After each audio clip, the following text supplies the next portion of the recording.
Joan focused on her child an entire year while I took classes. Before I graduated, our family welcomed our second daughter, Susan Barron's Land, July 8, 1964. During my academic years, it was pedal to the metal with my studies. One notable exception was to play in an occasional major amateur golf tournament. The best tourney I played in was a state amateur in Evansville, Indiana. The real treat, the tournament was playing rounds with Pete Dye, the foremost golf architect in the whole country. My studies complete, I began interviewing for a mid-year teaching position. As luck would have it, I was hired to teach 7th grade geography at Hammond Clark Middle School in Whiting, Indiana. The pay at Hammond Clark was top tier. The location was near Chicago. The city of Whiting had several oil refineries and a large grain processing plant. The intense smell of air pollution was everywhere and very discouraging. Our family of 4 lived in a rust-colored brick apartment building a short distance from where I taught. The first summer, I returned to Indiana University in Bloomington to work on my master's degree. Upon leaving our apartment, we locked up the place completely, but left our bathroom window partly open for ventilation. To our dismay, when we returned, the bathtub was filled with dirt, almost an inch thick, with little shards of metal throughout the entire bathtub. My baptism came the very first day of teaching 12-year-olds, and it was classic. 3 interruptions marked the day. First, a young student came up to me with a bloody hand pierced by a staple from the classroom stapler. I quickly pulled the shiny metal out of his hand and sent him to the nurse. Later that day, a pigeon walked through the open classroom window, circling the ceiling several times before flying out. I had assumed that was enough action for my very first day of teaching. And then a wasp showed up and buzzed the students and tormented them into a crazy bunch. It took over 10 minutes for the wasp to leave the room. Teaching geography was a wonderful experience.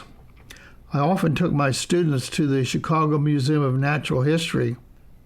The students would often help to teach the other students. Maybe the weekend before, I had taken 6 students and gave them the instruction, and then they took over the day of the big field trip. With the help of taking night classes at the Northwest branch of Purdue University, I finished my graduate classes to get my master's degree in a year and a half. My major was in social studies and geography, and my minor in earth science. My last term before graduating, I took a class from my favorite professor, Dr. Tom Barton. Dr. Barton was very distinguished as a professor in the field of geography. Professor Barton truly made every class enjoyable. Since I was so keen on the subject of urban geography that Dr. Barton was teaching, I studied long hours. A major pivot point in my life came. I made an appointment to ask for Dr. Barton's advice. I told him I was finishing my master's degree. However, I wanted to continue taking graduate classes. I was shocked when he looked through his files and found out I was a leading student in his urban geography class. Then it knocked me off my seat when he said, "Would you like to be an assistant professor of geography at the Illinois State University located in Bloomington Normal in Illinois?" I couldn't wait for my Illinois State University interview and appointment. 2 other beginning professors named Rocky Ward and John Lewis joined me to fill in positions left by vacant permanent faculty on year-long sabbaticals. I had to resign my position as a 7th grade geography teacher at Hammond Clark Middle School and then prepare to move my whole family 150 miles away. Joan was very excited and very supportive. She knew that she could also take classes at Illinois State University. Late summer, we moved to the ground floor of a large home on US 51 in central Bloomington, Illinois, about 5 minutes from the university. Joan started taking classes immediately, and I started teaching 4 classes, including Earth and Sky, Maps for Teachers, Environmental Conservation, and Human Geography. Over the term, my favorite class was Earth and Sky.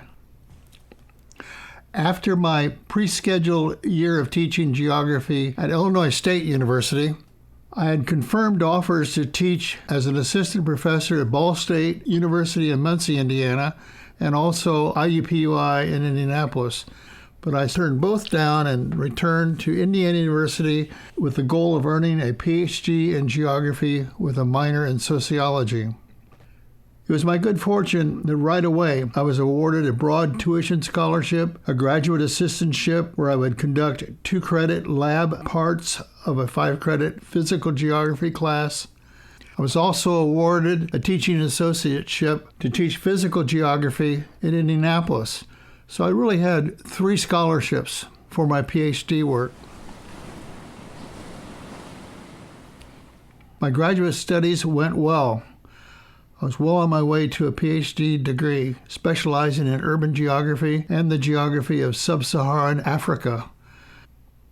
The greatest barrier to my diploma for a PhD was a mandated requirement that I need to be fluent in at least 3 languages for research purposes. After my first full year of doctoral studies, I was offered an assistant professorship at Butler University in Indianapolis. I was to spend the next 10 years teaching at this wonderful university. My freshman and sophomore classes were usually human geography and physical geography. Upperclassmen took classes that varied from term to term: world geography, political geography, urban geography, and a special research geography class for seniors.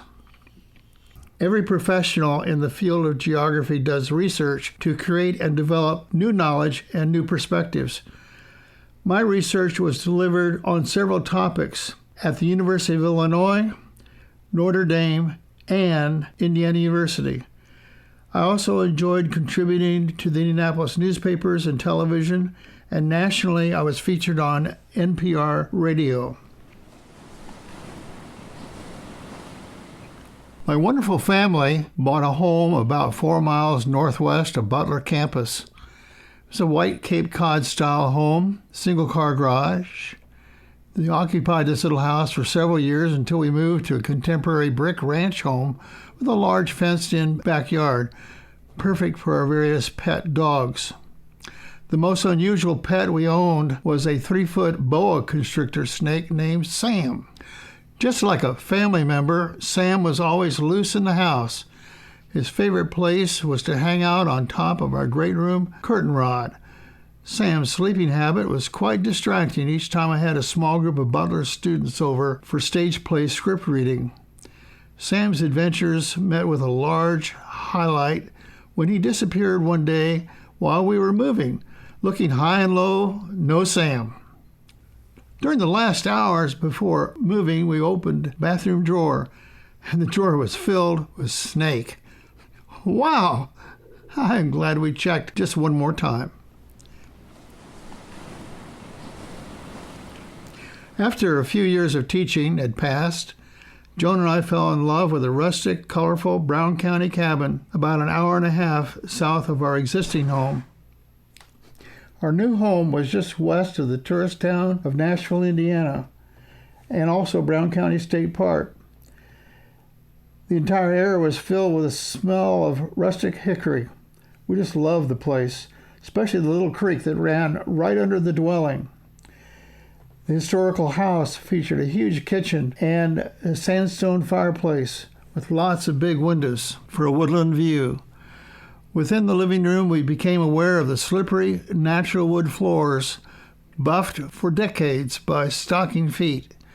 The entire interior habitat reeked of old times long ago, smelled like logs smoking from an ancestral fire. The first summer in our Brown County home, we were one happy family and had a beautiful, well-behaved Irish setter named Carmen. I felt a pull between my academic career and restful Brown County life, plus politics. I had been involved for many months with the national presidential campaign of Robert F. Kennedy and served on his staff during the Indiana and Nebraska 1968 campaigns. Robert became well known in Indianapolis for giving an historic address to a throng of supporters announcing the horrible assassination of Martin Luther King.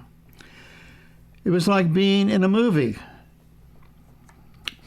I often sat next to Robert in his hotel suite while his brother Ted would be talking to astronaut John Glenn, or Olympian Rafer Johnson, many other famous political people and Hollywood stars talked in low voices.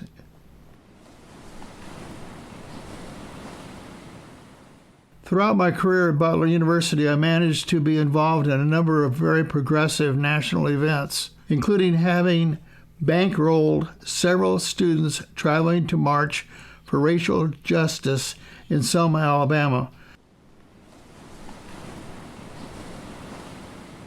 I had multiple interesting class experiences during the time I taught at Butler. I remember 2 faculty presentations were especially unique. One presentation, I discussed the breeding and showing of our family's nationally known dairy goats. Our show herd was called the Ladybug Farm. During my entire lecture, a Nubian goat walked back and forth on the classroom tables as nervous professors gazed up at her. Thank God my doeling was docile and well behaved. Another lecture featured my knowledge of spelunking while cave exploring. I did this with a select group of Butler students. We explored 14 miles of Blue Springs Caverns southwest of Bedford. A student of mine demonstrated the rappelling off of the roof of the 3-story Jordan Hall classroom building as all of the faculty watched in amazement. Many of my classes featured guest speakers, including Mayor Richard Lugar, Pulitzer Prize winner David Halberstram, Richard Nixon, the president. He came to view the model of what had been called the Newtown Project. Believe it or not, leaders of inner-city gangs, black leather, chrome chains and all, addressed my urban geography class. The imposing gang members were accompanied by Reverend Boniface Hardin, a prominent advocate for racial justice. My class, known as Geography Research for Seniors, was very popular. Each advanced student selected an independent project. Many projects took a long way back to geography, but eventually they connected their research to a sense of place. One project focused on rural versus urban poverty. A student actually visited and lived with poverty-afflicted families both in Appalachia and also inner-city Indianapolis. Another 2 students together ventured on a 22-day canoe trip from White River near Indianapolis downstream to the Wabash, and then on the Ohio River, and finally to the mighty Mississippi, eventually arriving by river in New Orleans. There was one project I hate to even talk about. The students' intention was to show how rapidly goldfish would struggle by using a number of fish bowls, each with various pollutants. It turned out that the bowl, where the poor fish struggled the most, was a bowl that had added heat.